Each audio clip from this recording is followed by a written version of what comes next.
Netcasts you love. From people you trust.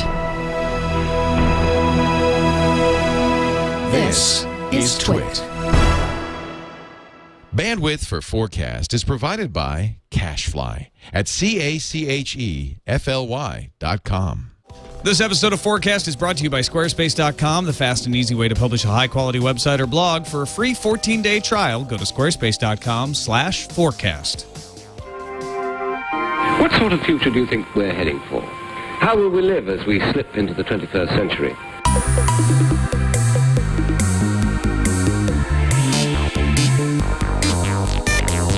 Welcome to FourCast, episode 65. I'm Tom Merritt. And I'm Scott Johnson. I realized in the video version, I look down when I say my name as if I'm looking to read. Like a date. Tom Merritt says. What's the date? Who am I? What am I doing here? Yeah.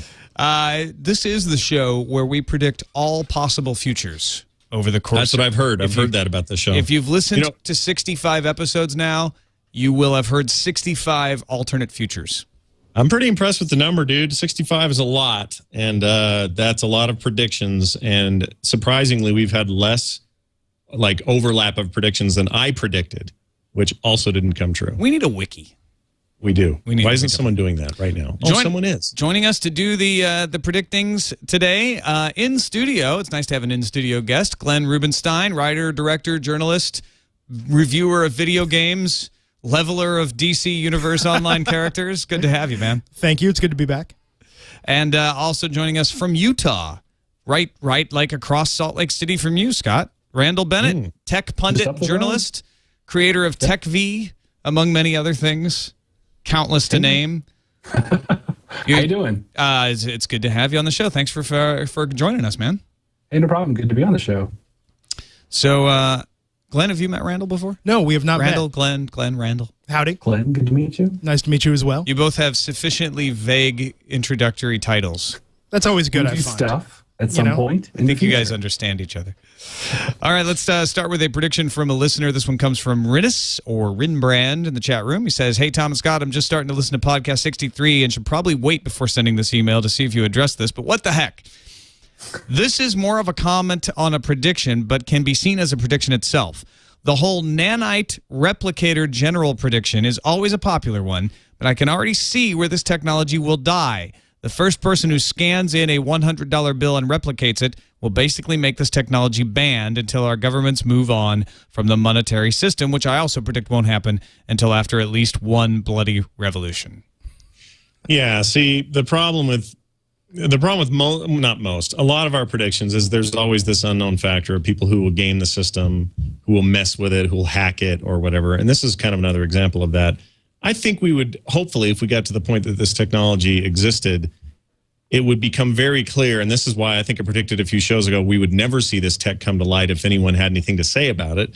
Because the minute that happens, like teleportation, it immediately destroys many things that we're used to having traditionally. Money, and if it's transportation or if it's teleportation, then we lose mass transit, we lose the need to fly anywhere, we lose the need to do a lot of things. Suddenly industries crash and die and burn immediately because of a technology if it's accessible enough, quickly enough to enough people. So I think he's right in the sense that if it just happened today, and the first guy to get it had a $100 bill and he went for it, that'd be one thing. But I think we'll get to a point where hopefully when this technology is looming and we're making steps toward it, we'll have already decided that money isn't important. We'll go the Star Trek path, and that's where we'll end up. Yeah, I mean, I think the nanites have to have a little bit of encryption in them to address Rinus's concern, so that a nanite that makes up an actual $100 bill would actually have a signature to it that is hard to crack. Nothing is impossible to crack, but it would be very difficult to crack. So you couldn't just replicate it. It would have to be replicated with the government-issued secured nanites. Well, doesn't it seem like, and maybe that's going to be the race for the next 100 years between the world's superpowers, is who's going to acquire first these technologies that, as Scott said, sort of, make everything else obsolete? Who will have the corner on teleportation? You know, I don't know about time travel necessarily, but essentially like these super powerful technologies that almost seem unattainable and seem like they would be so problematic. Doesn't it seem like sort of some evil genius or shadowy government organization is going to have the idea that, you know, yes, it would be terrible for the world, but we need to get our hands on it first?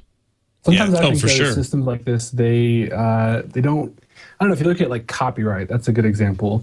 You look at how we have the ability to copy media at any time we want, distribute it however we want, all these different things. There's still governmental systems that are in place to somewhat maintain the status quo. To me, that would be sort of, somewhat. There would be somewhat of a similar systemic shift, right? We'd see maybe people say, you know, I have this great invention. You can't copy it literally. Like, don't copy it with nanoprobes. Like, that's not what I want to have happen. And you would see some sort of systemic way to eventually allow for this. You know, I think those sort of systemic things always, the technology is, of course, really hard to do. But then on top of it, that system sort of evolves around the technology as it builds, you know? So it's, to me, those problems are something that they get worked out because they have to. I mean, if that technology is available, that's something that has to be dealt with, you know? Well, it has to be, but usually what happens is you have a long tail. So if you went back to, 1984, and suddenly the internet as it is today, with all of the functionality that has evolved over this, the last 20 years, let's say, all of that is in place immediately. And suddenly film is easy to copy and audio is easy to copy. Yeah. And suddenly one day, on a Wednesday, this happens. Then that's what flips everybody out. So the assumption that we'll have this future tech all in one day, I think is not going to happen. If this stuff happens, it'll be this long stretch where these, like you said, systemic things are in place to sort of handle the thing on the long tail, because it'll be a slow chip away kind of growth. Print isn't dead in a day. Print is dead over a long period of time. So to me, that's what will make this thing stay. If it came all of a sudden, it was like a war games kind of invention, people would flip out, try to control it. A lot of people would die. Wars would be started, fought, and lost. So yeah, I'm with you. I think that's how it will go. From nanotubes. Right. Self-assembling guns. Self-assembling guns. I think actually more likely, the more I think about this, we just won't have physical money anymore. Yeah. Money won't be an object that it'll be data. PayPal all the time. When it seems like if you look at the divide, I mean, I don't want to get a little too tinfoil hat crowd here, but when you look at there's this resurgence of people talking about gold in terms of looking at gold as a real hard asset and talking about paper being a representation of that asset. Well, paper's like the middleman. Like, why not just cut that out and have it be virtual and then have it be actual hard mineral worth? You know, yeah. I mean, it just seems a little more logical. Yeah, everything is data, but backed by gold. Gold-backed data currency. That's good. I should get on that. I think I should call Goldline. I should pitch that. Yes. Gold-backed data currency. It's like your own reserve, essentially. Yeah, exactly. And doing it, but who knows? If you get something like PayPal, you have an institution that's large enough for the credit card companies, for instance. If you have, and really that's part of the thing we were talking about earlier in terms of adoption of technology. I mean, it really comes down to infrastructure and infrastructure's willingness to embrace whatever the changes. I mean. If you look at fuel sources and whatnot, I mean, the oil industry and the cars that are set to run in the oil industry, you have all these obstacles in the way. I mean, the same thing with like food production. In terms, if you were to look at, the benefits of eating, a plant-based diet, people know these benefits, but there's this entire agriculture industry and there is layer upon layer of people that are just tapped in the current system. So there's no real incentive to change, because they're getting their money, they like their money, their profit, they've got the business down. So when you look at currency,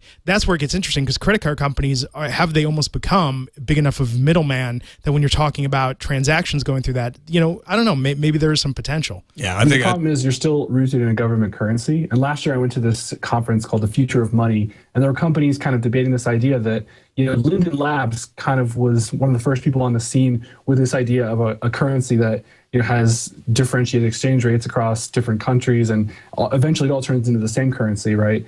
That's sort of a weird example of how something like Zynga could be a potential to have this to break out into the mainstream, right? So say Zynga starts doing this credit thing. Eventually, there's enough people, 1/10 of the world or whatever that plays Zynga games, or 100th of the world, whatever the calculation is. Enough people play Zynga games that exchanging Zynga currency feels regular. and then currency becomes regulated outside of a government. I mean, that's the sort of place you'd go down. It's pretty crazy, but I don't know. I've always thought that's sort of an interesting path, though, that some other company that creates some sort of utility in currency, they're the ones who would push things in the future. Wow, gold. Yeah. Wow, Yep. gold. It's probably the most accepted currency across the world right now. Well, I don't know. Monkey Stick in the chat room has been talking about, has been holding on to his flues, hoping it'll be worth something someday. And I think, no one understands. It was such a great idea. They had Whoopi Goldberg as a spokesperson. I know. Could have gone places. Flues. Yeah, that was just an idea before its time. No, definitely. Yeah. But I mean, if you look at now, though, I don't know. I've been looking at this lately, and reading about, I've been talking about this the other day about diversifying portfolios, keeping money in gold. You keep money, in yen. Now there's some banks where you can open a bank account with, in a Chinese currency. I mean, essentially, there's different options that are available. And when you look at different countries, some have said China's undervaluing their currency. So I mean, look at it. When you start getting into that, really the idea of one universal global currency starts to make a little bit more sense when you start thinking about China wants to be it. China wants to be the reserve currency of the world. Yeah. So they've said that. That is an avowed goal. Yeah. All right, send us your predictions. Hopefully it'll be as thought-provoking as Rinus's was. Email fourcastpodcast@gmail.com. That's FOUR, fourcastpodcast@gmail.com. Or you can post them up on our blog, fourcastpodcast.com, which, by the way, the blog is up to date. I know it got a couple weeks behind there, but it is all up to date. So post your predictions there. Time for our short-term predictions. And, Randall, we're going to start with you. When you look in your crystal ball in the near future, what do you see? So I actually created a chart for this. Oh, we lost your video right when we went to you. That's exciting. Am I back now? Yeah, we got your audio still, but right. Well, I actually had a chart, unfortunately, so I can't show. Okay, yeah. Now you're back. Now we can see you again. You can see me officially. Yeah. Okay. So I still can't see myself, which is awesome, but I'll just assume that all is good for now. So I created this little chart, which you can't see, but I'll explain it. Basically, my prediction is that by about 2015-ish, 2014, 2015, video production will have come far enough down in price that we'll see a new form of media evolve. So to me, the Twit network in general is the first sort of shot off the bow or off the bow. Is that how you say it? Yeah. Off the bow. Yeah. In this sort of media revolution. I've been thinking about this a lot. This is an idea that I'm really interested in figuring out. But I think that video, to me, hasn't truly evolved yet the way that it can. So there's a lot of barriers to entry. There's things like, you have to have a camera, you have to have a set, you have to have all these different things.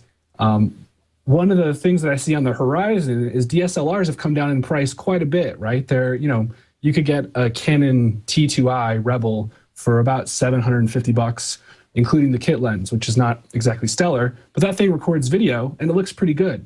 Now at $750, it's still prohibitive of, being accepted by the masses, right? It's still something that's just out there that you can't just experiment with. But I think that as DSLRs come down in price, and thereby video cameras come down in price as well, with things like the Red camera and Sony's NEX1, we'll see a new form of video media that combines great things about the internet, like data and other information, with sort of some of those ideas that blogs had, right? This power to the people, anyone can do this, anyone can experiment with just their computer. And, I expect, I did some crappy math, we'll say, and I thought by 2014, enough structural elements will be in place that we would see this new form of media evolve. Now, what does it look like? My guess is it's very data-driven. There's lots of people using the internet to connect to video, using things like Quartz Composer and other sort of really nerdy stuff.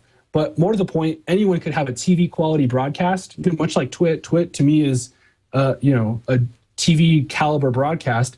But imagine if anyone could do that without having to buy the TriCaster, without having to buy the cameras, without having to spend money on the mics. Those sort of technologies I think will come down so that we can see another revolution in media, sort of like we have with blogs, but with video. Does that make sense? Yeah, it totally makes sense. Scott, you're doing this too. Yeah, I think, one of the weaknesses of what I've been doing is I've always, I love the audio medium, the medium of radio, and that's kind of been where my focus is. But more and more, we're adding video into the mix, and more I'm having to figure out solutions to accomplish a lot of what a small studio does, or what something like the Twit Cottage does. to be able to, mix and match lots of different video sources and all this kind of stuff. I am always on the hunt for that stuff getting cheaper, easier, more versatile, more cross-platform.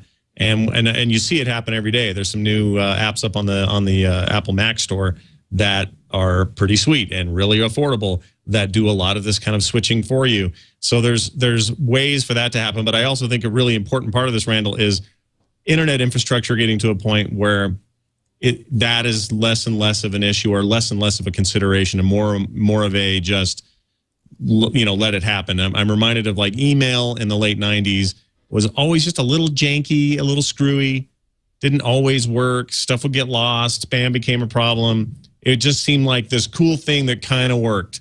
And now you don't even think about it. Email just works through services like Gmail and other stuff, and what people are running on their own servers. Piece of cake, snap, done. But I feel like video and getting it out on the web easily, quickly, and efficiently, and having it be up with lots of visitors and viewers, I think that's the next major step to kind of open the floodgates for cheaper hardware, cheaper ways of doing, actual production on the fly. So I'm with you. I just think the internet needs to catch up a little bit, and maybe Google will do it. Maybe YouTube does it. I don't know. I think one of the structural pieces that's missing still too, on top of that, I mean, you have the the distribution of content is essentially figured out at this point for all intents and purposes, right? You can get video to YouTube, you can get video to Vimeo. Like, we know that video can be distributed online. It's that production piece that's really broken. So my kind of prediction is that as things hit that tipping point, as that like video curve, as DSLRs become just so inexpensive that you can experiment with one without even having to think about it. For me, that's like a $200 or $300 purchase. Like, you don't have to ask your wife if, like $200, you can pretty much buy it and just like be like, yeah, it was for fun. I'm just testing it out. Once you get down to that level, some of the other production pieces need to be fixed, right? Like, structurally, you mentioned software is available. So there's things like Wirecast and Boinks TV today that are sort of, they give you hints of what the future could possibly hold. To me, there's going to have to really be like an actual like structural shift in the software. Like, I think we need to see a free or open source version, right? So the WordPress, right? If you think about WordPress and how Blogger existed, LiveJournal existed, these sort of elements existed for blogs, but there was that kind of crucial open source piece that made the floodgates go wide open. I think that's, if we saw an open source version of production software that lets you do TV quality stuff, I think that to me would be the thing that breaks it wide open, right? And that's kind of, that's my big hope, and that's what, like, I think about that a lot, and I want that to happen, but I'm not sure that, it's still, there's lots of structural stuff that needs to, like a community to support it, people that really want it, those sort of things to make it really work. Glenn, what do you think about this being a new form of media? Do you think it would be something new on the scene if it gets cheap like that? It's interesting because, what we're talking about with this is the idea essentially more live broadcast, and what I come from with my background, especially I've worked on Lonely Girl 15 and spent the last, better part of the last 5 years dealing with web series and web video on the fiction side of things. I think we've already seen sort of the head of that revolution opening up, and I could go on and on. I could fill multiple podcasts worth about all the problems that web video has had in the fiction serial area in terms of all occurring primarily at a bad time with the economic downturn and whatnot, given that a lot of it's advertiser supported. Yeah. But you've seen a lot of full. With Lonely Girl 15, we were doing a daily series, and we had a community, we had interactivity, we had all these things going on. We were able to do that around a series. We had to build our own website, build our own sort of architecture and structure because no one had really done that before.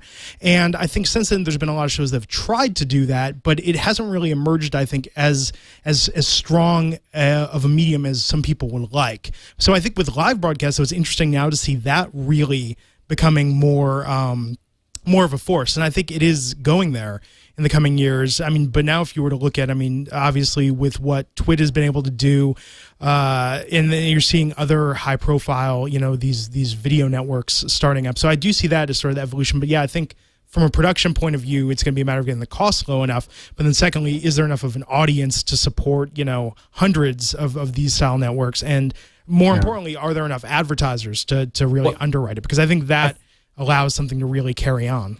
I think the audience comes from the innovation, right? Like, to me, this idea of a new form of media, what's not going to work is if we just take television or radio or whatever and just try to copy that a billion times, right? Twit works for a very specific reason. It's because Leo Laporte's passionate and he, is known and people kind of like banded around him, and then you add people like Tom and other people in, and you get this, everyone kind of knows what Twit's about and they have the idea behind it. Not every random person can just do that, right? Like, I don't think that I could actually pull that off. And I tried before. I've tried to do video shows on my own before.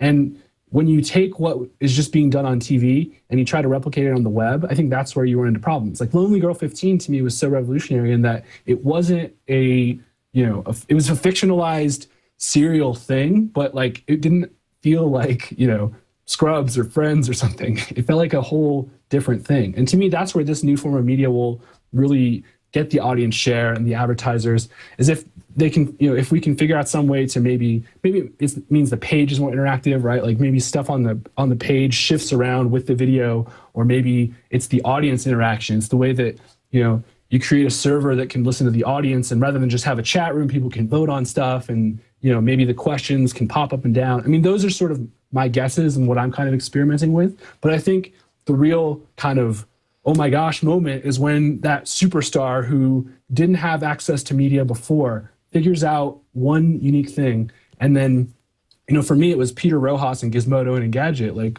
I looked at Peter and I was like, wow, this is, I can read about gadgets all day, every day. That was when blogging really hit home for me. And I was like, wow, like this is it. This is new. This is interesting. And that's the moment that's going to happen. Some kid is going to, talk about some topic that he previously couldn't with an interactive way that wasn't possible before, because the production quality is good enough. It looks just like TV. People respect it. And then I think that's like the world changes, media shifts, things look different. So. Live streaming needs its Fred. Exactly. God help us all. But no, I think, I don't know. I mean, I've seen, obviously with what Leo has done here at Twit, I mean, obviously this is an example of it done very well. And then if you were to look at some other high profile ones, I mean, like what Adam Carolla's been doing for the last year and a half. I mean, they're getting their footing, but it's still really, I mean, they're making most of their money off charging admission to live shows. I mean, they're going about, and that's a great example of people coming to the table that aren't coming from a tech background to, in fact, I mean, Adam Carolla is someone who's notoriously tech, avoids it at all costs. So, I mean, to see how they've been going about it has been kind of interesting. In each of those cases, though, it's still personality driven, right? Definitely. Like we haven't seen a homegrown, Kevin Smith, that was the next one I was going to mention. We haven't seen a homegrown superstar yet that really risen out of this without bringing in an audience from elsewhere, which is really, I think, the curve. The closest example I can think of is maybe Zay Frank, right? I don't know if you guys saw his show back. It was called Zay Frank's The Show, right? Yeah. He was like the one sort of edge case example of someone who has just raw talent, and he was able to use the internet to just blow it out there. I think the problem is he's a sort of exception where he had so much raw talent, and he also was in advertising, and he understood how the web worked, which is helpful. But I think with weblogs or with blogs in general, you saw people who were just really passionate about specific topics, and they were able to take what technology had given them and then become more notable. Like a Deuce or any of the people who did Autoblog or Deadspin or Gawker, any of those. Like those people were all outsiders who invented this form of media that was just lots of updates, constantly a conversational tone, right? And those all became sort of the norms of blogging. I think that's I think it's early to speculate like what the norms of this sort of video media is going to be. And what I'm focusing on, what I think a lot of people should focus on, is instead just start experimenting, start trying things out, knowing that it's unlikely to be a commercial success at this point, right? Like don't, quit your day job, but start experimenting with things like Node.js and see if you can get that to show up in video, and things like that to me are the like building blocks today, whereas in 2014, 2015, this new form of media will fully emerge. Oh, too late for you, Scott. You already quit your day job. I know. Yeah, too late. Too late for me. Yep.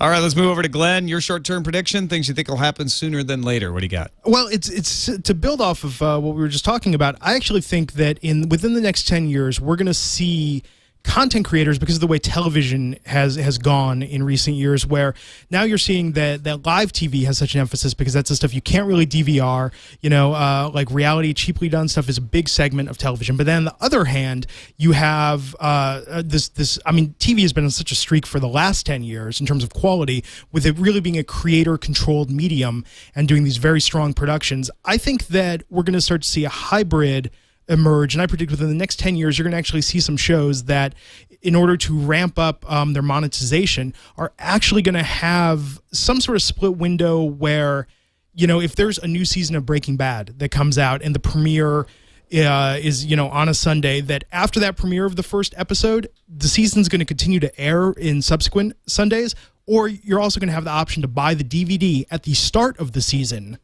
and essentially monetize these people that normally would watch the show for free but are really hardcore about the show and want it all at once, that might not buy a DVD if it's released after it already aired on broadcast. So I think we're going to start to see this new sort of emergence of a way of monetizing the hardcore fans that are willing to pay that premium to have the more instant gratification and access. And I think we're going to start to see some series launch this way. I mean, look at Walking Dead as an example, where there were a set amount of episodes sent out in advance to critics. So when they were talking about the pilot, they weren't just talking about the pilot to sell you on this new series. They were also talking about, this is what's happening on the season. It builds more word of mouth. And I think that it's actually going to be a new way of doing things. We're going to have people like even the Joss Whedons of the world who haven't had as much success with broadcast be able to do their series similar to Dr. Horrible, sell it on DVD, but then have it have a broadcast window after.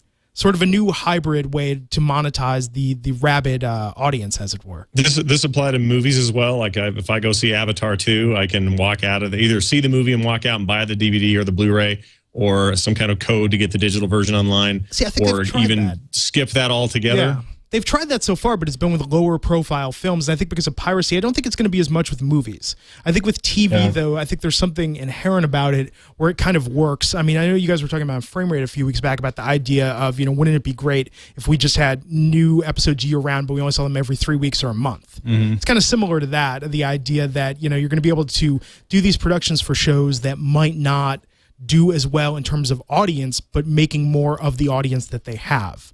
I don't know what the tipping point is.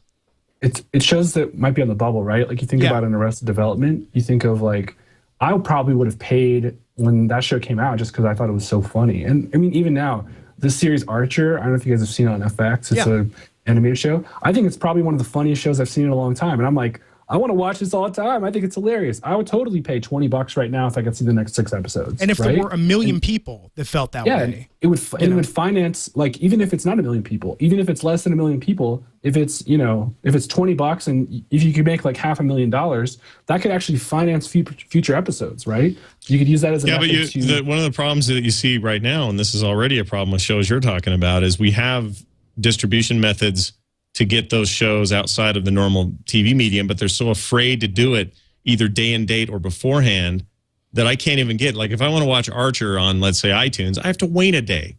It's a day after, I mean, I'm not that impatient, but my point is it's still an industry that's afraid to give it to you the day it airs on TV. Well, I think what's going to change... I just don't think they're going to be that quick to I think there's going to be some better copyright protection. I mean, there's going to have to be. I mean, essentially, there's going to have to be some secure way. And we've already seen it a little bit. I mean, where you can't make a perfect digital copy of some things that are streaming if it has a certain level of protection. You can't just use tamper data to get the address of the stream and download it, directly to your hard drive. I mean, I've seen some of that because I've tried to rip some streams where I haven't been able to do it using any method that I know, at least. Not even like a screen cap? Well, you could do it, yeah, of course, or you could just run it straight out of the computer, but you don't really see the piracy groups aren't really big on, for some reason they tend to like, the crisp direct web rips.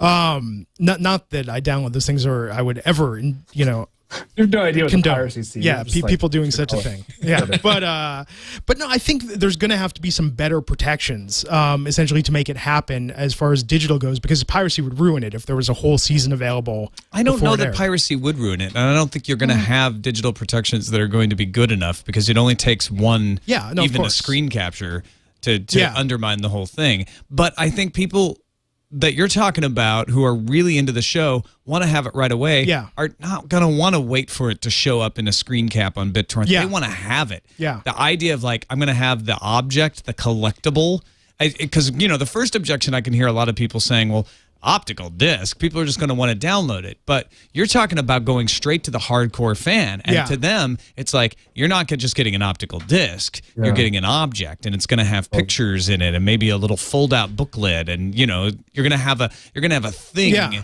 that you're going to want to have because you're such a fan of that show. And there is value in that. There's definitely value in that. I mean, and I think if you look at the way word of mouth currently works, it's actually sort of the opposite, where people don't watch the show in broadcast. People that did watch it become fans of it. So when the show's out later on DVD or Hulu, I mean, it's like how I am with like Party Down or something like that. I'm telling everybody, you have to check out this show. It's so funny. It's so good. You know, and then people watch it on Netflix Instant Stream or get the DVDs, you know, or trade it around that way. I think if you had it where you could buy the DVD at the start of the season, the word of mouth would be different, where you're actually saying you need to watch it. It airs, you know, at this time. I think it would build better word of mouth. I think it would actually increase the broadcast viewership. Right now, the model is you put something on TV, it makes a lot of money, you put it out on DVD, and you put it in syndication on cable channels so they can fill out their schedule. I think that what you're talking about could end up just being a shortcut version of that. Yeah. Which is we don't bother putting it out on broadcast TV and doling it out every week. We put it to DVD, and then we syndicate it out, because I think there's still going to be a need for curated live streaming channels that show you stuff, because you just want to turn something on and see what's on. As we get more and more on-demand choices, there's like we have with portals. Yeah.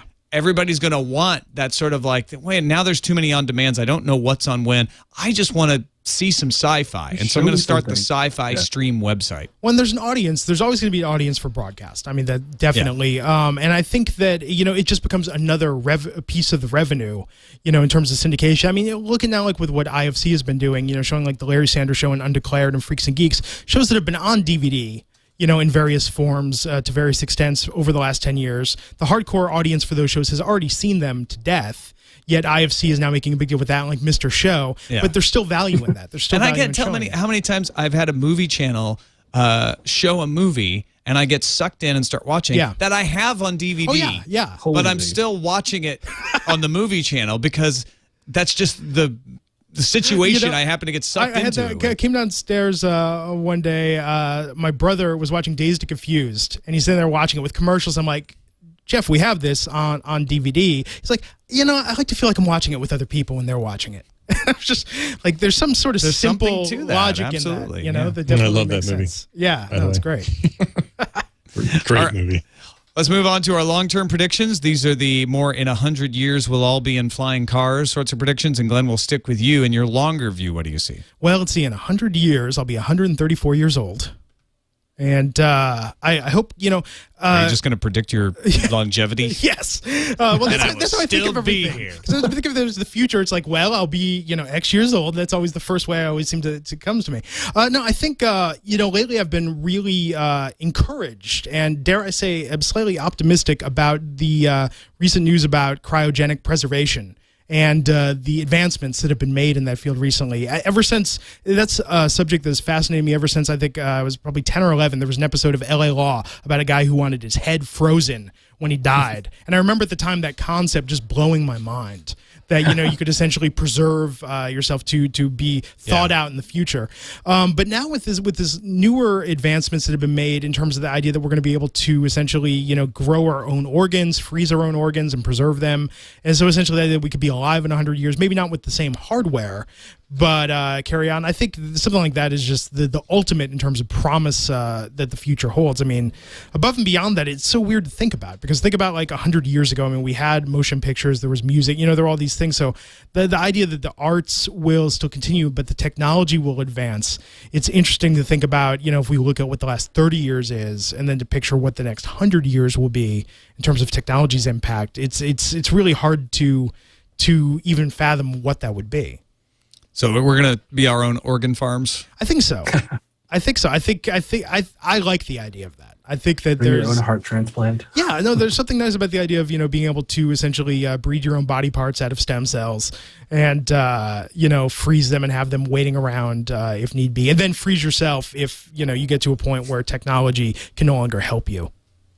I think, you know, eternal life, I mean, it might suck. You know, if what we're to believe that we've seen, you know, from the Highlander movies, eternal and vampire life fiction, it might suck. It might suck. It might get boring.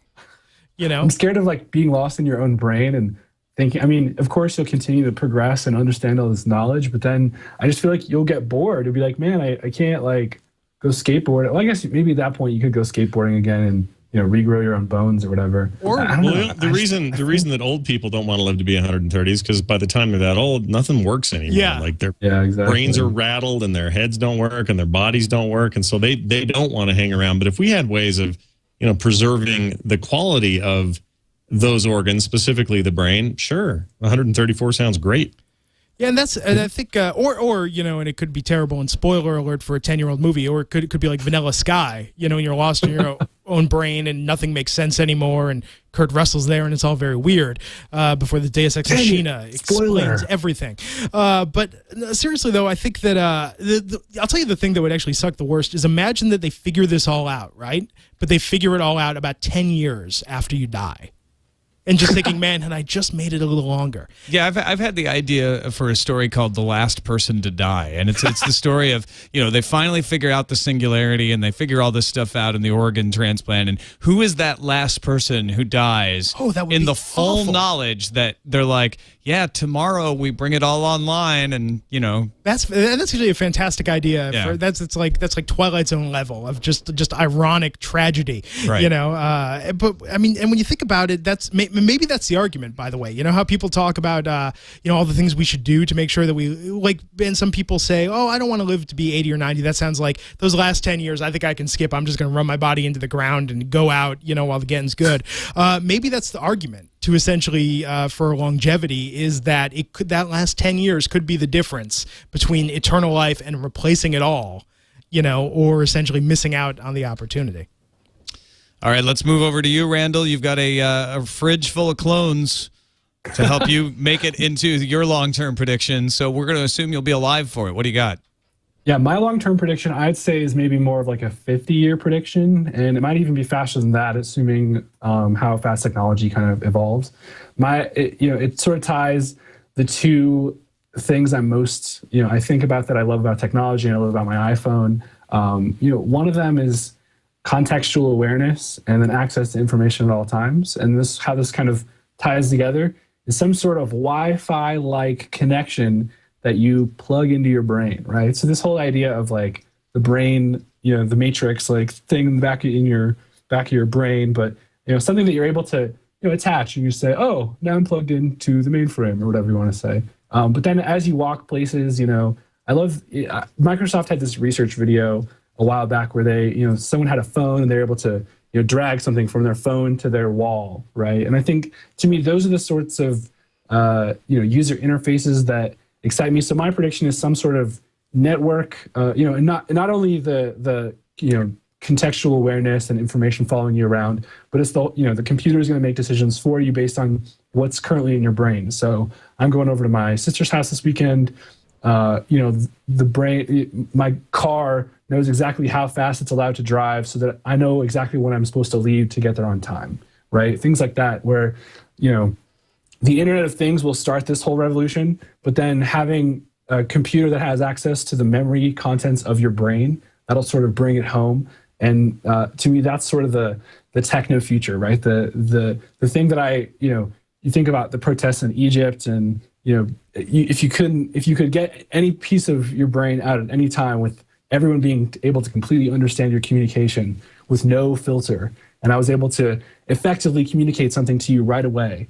I think that to me is, it breaks down all sorts of barriers. It breaks down, it's this like lovey-dovey techno utopia that, I don't know, that's what I'm hoping for. And what you're saying would go a long way in one regard, and that is, okay, let's say in this stuff that is going on in Egypt, and if people had the ability to snapshot capture the moment they're in. So let's say that moment is, I'm at the end of a street corner. I'm being tear gassed. There are tanks coming after me. With emotion. I'm full of adrenaline because we're going to, kick some trash, and I'm with these guys, and we're all going to stand up for whatever we think. And if we could capture that and get it over here, and then get that so that we could consume that in a way that was meaningful, you would have people with a much deeper understanding of every kind of conflict or famine or whatever may be going on in the world that you may not have a good clue on, just simply because CNN told you something, but you would really have an essence of what that guy on the street is going through. I really like that idea.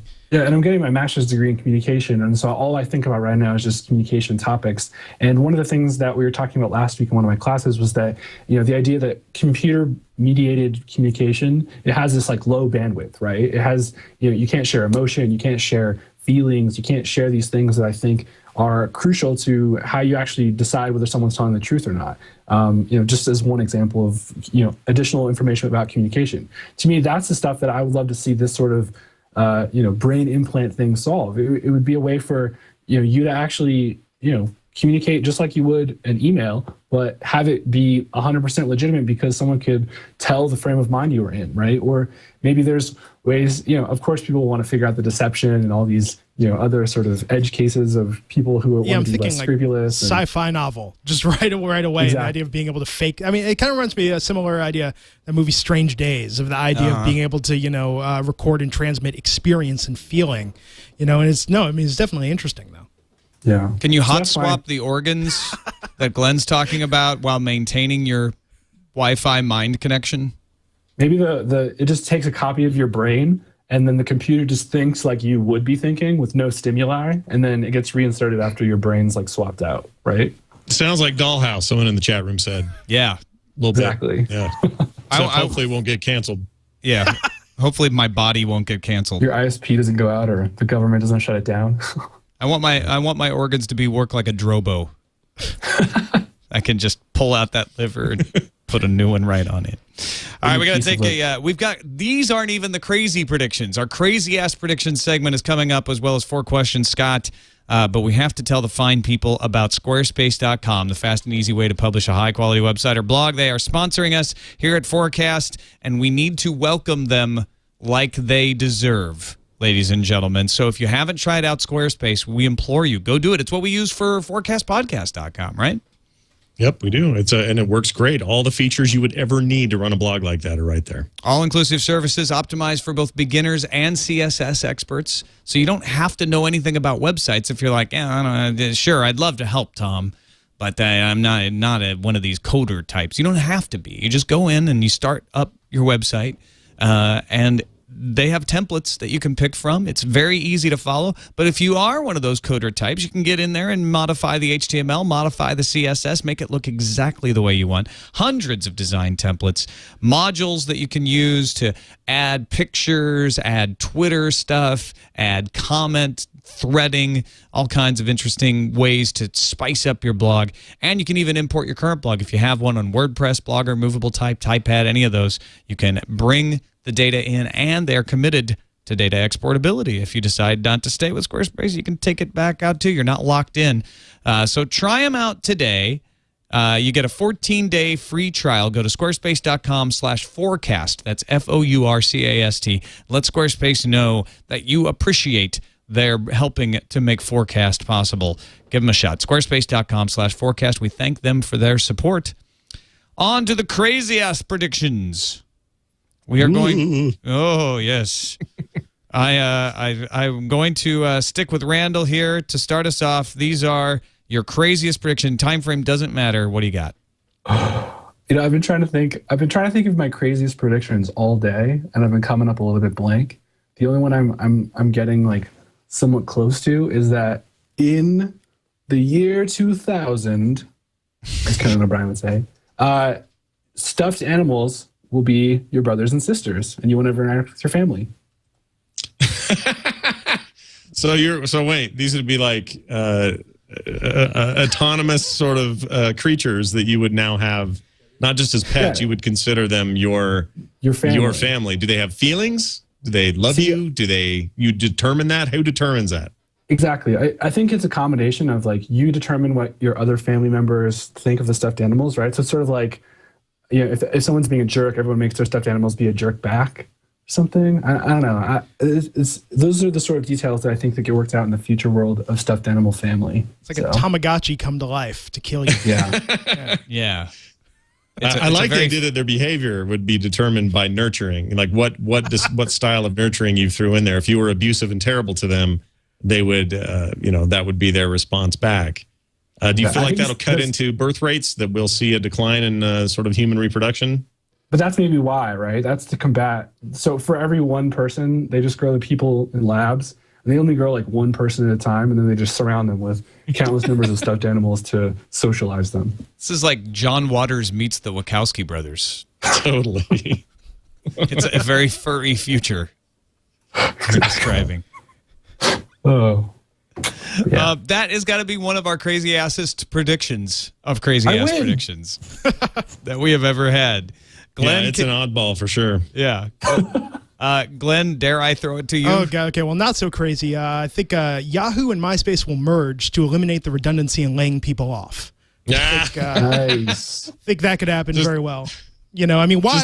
Just lay them off in the same company. You're yeah, saying? Just do it all Mahoo. I think MySpoo. Yeah, in the next 100 years, at least 2 or more major religions will consolidate and merge, figuring that their beliefs, you know, they're not that different. Let's just get together and make it all work to consolidate power, as it were, for the upcoming Armageddon, before end times. I think we'll see 2 religions fully make a merger. Have we? I'm trying to think if there's good examples of successful. We've seen schisms like crazy in religion. Have we seen a merger? That would be interesting. That might be a first. I'm racking my brain. Imagine like Scientology and then like LDS just say, we can you figure could something sort out. of consider Catholicism's appropriating local customs to be a bit of a merger. Yeah. But it's usually seen as a conversion and then an appropriation. I think Hinduism. I think there probably you could find more sort of localized examples, like in the South. I'm willing to bet. I don't have any evidence of this, but I'm guessing at some point some Baptist church and another Baptist church decided to join forces and be one church. Yeah, right. But that's kind of different. That's kind of same religion submerger. We're talking more like But see, that's the thing is you're not going to have a merger on a large religious scale that involves 2 very different ideologies. That seems weird to me. Like that seems a little bit like that just wouldn't happen. You're never going to see the Catholic Church and let's say Muslims suddenly are the perfect combination. That gets in like a weird sort of enemy of my enemy, like sort of end of days situation, right? Or so like the aliens are coming and like you're like, well. Oh, there are all those. Yeah, there are all those Christian organizations that are very supportive about returning Jews to Israel. If you want to go, because they believe that is necessary, because that works with their beliefs. The idea. So there's definitely mutually beneficial ones. But I don't know. In terms of the craziest things I think that could happen, I don't know. We've seen companies merge. Why not? Why not organized religion just giving it a go? Well, I'd say your best bet is Catholics and Episcopalians. They're so darn close. And there's been talk. There's been talk of like. Actually having Anglicanism brought back into the Roman Catholic Church. There have been some churches in England actually switch over from being Anglican churches to being Catholic churches recently. It's kind of, some people consider it a troubling trend in the Anglican world. No, I mean, it's interesting. I don't know. Granted, I got to say in terms of bias, I mean, my father is a rabbi, so, a little bit of bias. But I think, so there are some reform, like ultra-reform Jews where I think, like almost more like secular atheists, or they could just, sort of maybe with Buddhism, to an extent, the idea, because they're really mellow about it, really with the exception of the not eating pork thing, and, they've really rolled it back as far as you can go without being a Buddhist or just being agnostic. Yeah. Totally. Honestly, I'd be happier if they just played nicer together. They don't have to merge so much as they just have to sort of work together towards common interests that they may actually have. But I'm here to say, Tom, I think perhaps today represents 2 of my favorite crazy ass predictions we've ever had. Like that one's a real thinker, and that one about the stuffed animals is freaking crazy. And we invented MySpoo. Yeah, and MySpoo coming out soon. Someone should register that now if it isn't already taken. MySpoo.com. Sure it is, but probably not the type of site. Yeah, don't search for that. You'll be sorry. That'll work. Time for 4 questions, is it not, Mr. Johnson? It is. This is 4 questions that we ask rapid fire style. Our guests are not allowed to think very hard. You guys have to answer these from the gut. We often ask if you're sitting comfortably. I'm asking Glenn these questions. So, Glenn, I'll ask you, as is our tradition, are you sitting comfortably? I am indeed. Here they come, 4 in a row. So when do we get our VR gaming helmet I was promised with my Genesis way back in 1994? It was called the Virtual Boy. Nintendo released it, and it was a horrible, horrible failure. I think But now we have the tech. Don't we want it now? I've owned so many of those. I owned the Scuba headset. Remember that for PC where it was like the weird visor thing? I mean, I actually used Sega VR back at the CES, whichever year that was in '93. It was terrible. Terrible game. Yeah, bad stuff. Oh, but we finally have the tech and they've given up on it. I don't understand. They totally have. And it's a shame because it was an interesting idea. All right. Who is the next big video game mascot sensation? Oh, that's a tough one. I think Little Big Planet, maybe Sackboy. Sackboy. I think Little Big Planet 2. I've been playing that in my breaks from DC Universe Online, and I've been enjoying it. But I think Sackboy is a very cute, but also strangely creepy mascot because he looks kind of like one of those court testimony show us on the doll where he touched you sort of dolls. So I think that might be holding Sackboy back a little bit. Plus, he's named Sackboy. Yeah, but. The kids like the edgy, so it's possible. But I think that's my favorite. That is the correct answer. I love Sackboy. Yeah. Number 3. When will we finally decide if chili is soup or stew? Ooh, I think if done properly, it is stew. If I'm vegan, but I make a hearty chili, and I think that's the key. If you want soup, eat soup. But chili it should be a meal. It should be really. Oh no, it's spoo. And when I make it, it's MySpoo. That really sounds unappetizing. That's awesome. Yes. I will never eat Tom's MySpoo. Yeah. Anyway, if one company bought out every other video game company in the world, who would you prefer that be? Oh, that's a tough one. I would prefer that it was Nintendo, but if someone were to actually do it, it would probably be Sony. Maybe Microsoft, but I think Nintendo would be the most interesting to see if they would sort of diversify and, if they were going to be all things to all people and really open it up more. They haven't been trying to do that as much in recent years because I don't think it worked as well the last time. But I think that maybe gaming has matured enough that they could do some really interesting stuff. I'm glad you didn't say Activision because that would have been, we'd have to kick you off the show. Yeah. Escorted out of the cottage. Activision would. Everything would be overly franchised and run into the ground, and it'd be terrible. Tensor Guy suggested Intellivision. Yeah. Hey. No, 3DO should make a comeback. 3DO. Trip Hawkins has ideas that were not fully realized. He does. Better yet, get the Tremels from Atari. I think they could really bring gaming a whole new revolution of just. I love the Trip Hawkins idea would be great because what have we seen from him lately? I picture him on an island somewhere on a big throne of pillows, just waiting for the next. We will name him our gaming king. Trip Hawkins has got to be really bitter about Steve Jobs being Steve Jobs and Trip Hawkins really failing miserably in that goal. Yeah, because he was trying to do that before Jobs really, had his second coming. Jobs had Next, way ahead of his time. Way ahead of his time. Yeah.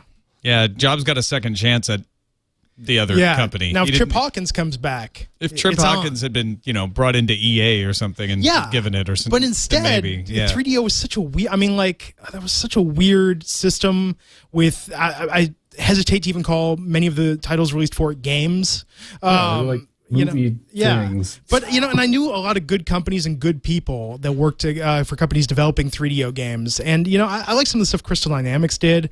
I thought there were some interesting titles out there. Yeah, a good friend of mine was an exec producer at 3DO, went on to EA, is doing some great EA sports stuff. He does the rugby franchise up there, and they're really talented. Yeah, a lot of the people. Some of the Crystal Dynamics people went on to Rockstar and doing a lot of great titles. It's the thing. Talent did come out of it, but it was too ahead of its time. It was too expensive, and there way too much shovelware. It's just as bad to be early as late. Yes, with an idea. Yep. Exactly. Yep. All right, Randall Bennett, are you sitting comfortably? Yes-ish. Good. Then we will begin your 4 questions. Number 1, will the first aliens we meet be bipedal? No, they will be a sludge and communicate telepathically. A sludge. And we won't be able to understand them because we'll just be like shoveling them up. Exactly. They'll be taken up by street sweepers. Question number 2. What will be the most popular chain store on Mars? It will be Mars Mart, of course. Sam Walton's grandchildren will come up with the Mars Walmart. Or perhaps a resurrected cryogenically frozen Sam Walton. Exactly. Mars Mart.